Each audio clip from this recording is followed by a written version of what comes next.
Assalamualaikum warahmatullahi wabarakatuh. Perkenalkan, nama saya Revi Oktaviani dari jurusan Akuntansi Universitas Negeri Padang. Baiklah, saya akan menjelaskan materi tentang kontrak bisnis. Yang pertama, pengertian hukum kontrak. Hukum kontrak merupakan peristiwa di mana dua orang atau lebih saling berjanji untuk melakukan suatu perbuatan tertentu, biasanya secara tertulis. Yang kedua, syarat-syarat kontrak. Syarat-syarat kontrak terbagi atas dua, yaitu syarat subjektif dan syarat objektif. Syarat subjektif yaitu yang pertama kecepatan untuk membuat kontrak, yang kedua kesepakatan mereka yang mengikat dirinya. Syarat objektif yaitu suatu hal objek tertentu, yang kedua suatu sebab yang halal atau kausal. Sumber hukum kontrak. Yang pertama persetujuan para pihak atau kontra, yang kedua undang-undang. Undang-undang dapat dibagi pula. Yang pertama undang-undang saja, yang kedua undang-undang karena suatu perbuatan, selanjutnya yang lahir dari undang-undang karena suatu perbuatan yang dibagi atas satu, yaitu yang dibolehkan atas zak wawenaming, dan dua, yang berlawanan dengan hukum, misalnya seorang karyawan yang membocorkan rahasia perusahaan. Meskipun dalam kontrak kerja tidak disebutkan perusahaan dapat saja menuntut karyawan tersebut karena perbuatan itu oleh undang-undang termasuk perbuatan yang melawan hukum. Untuk hal tersebut dapat dilihat dalam pasal 1365 KUH Perdata. Risiko wan prestasi. Risiko adalah kewajiban untuk memikul kerugian jika ada sesuatu yang terjadi di luar kesalahan salah satu pihak yang menimpa benda yang dimaksudkan dalam kontrak. Sedangkan wan prestasi adalah mengingkari kontrak. Akibatnya, biasanya dapat dikenakan sanksi berupa ganti rugi, pembatalan kontrak, peralihan risiko, maupun membayar biaya perkara.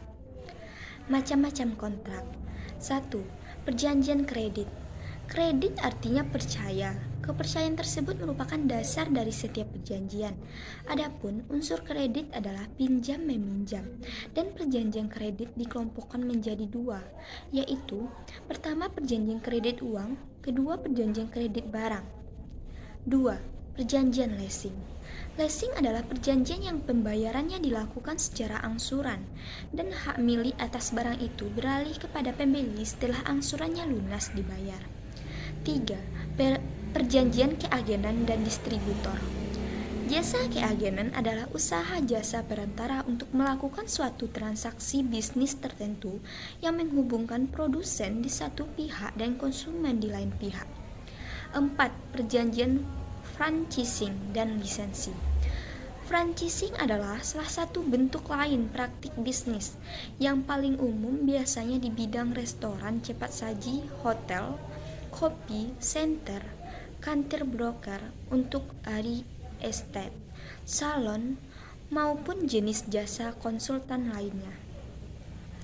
Perjanjian menurut prinsip ekonomi syariah. Perjanjian syariah adalah perjanjian-perjanjian yang dibuat mengikuti ketentuan syariah.